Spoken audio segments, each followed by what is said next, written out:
আলহামদুলিল্লাহ, শুরু হয়ে গেছে বৃষ্টি। ঝড় আর বৃষ্টি একই সাথে। ছাতা ধরে রাখতে পারতেছি না, যেহেতু একেবারে সাগরের পাড়ে একটা শিপ ইয়ার্ড দেখতে আসছিলাম। এখানে আসার পরই বড় বড় বজ্রপাত, বৃষ্টি এবং প্রচণ্ড বাতাস, মানে চারিদিকটা একটা ভয়ঙ্কর পরিস্থিতি।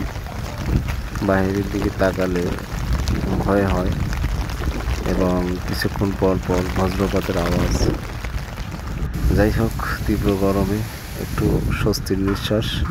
আলহামদুলিল্লাহ, বৃষ্টিটা আল্লাহ তাআলা দেওয়ার পর মোটামুটি ভালোই স্বস্তি, এবং চারিপাশ শীতল হয়ে গেছে।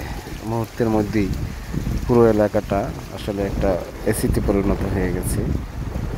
যদিও ভয় লাগে, কিন্তু এই যে বজ্রপাত, প্রচণ্ড বাতাস, তাছাড়া যেহেতু নদীর পাশে, সাগরের পাশে,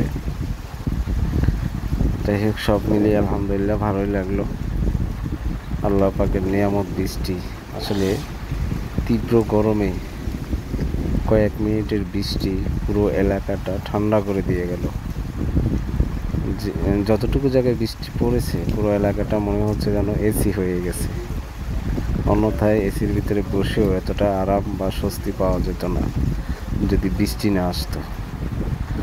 যাই হোক, এলাকাটা ভালোই।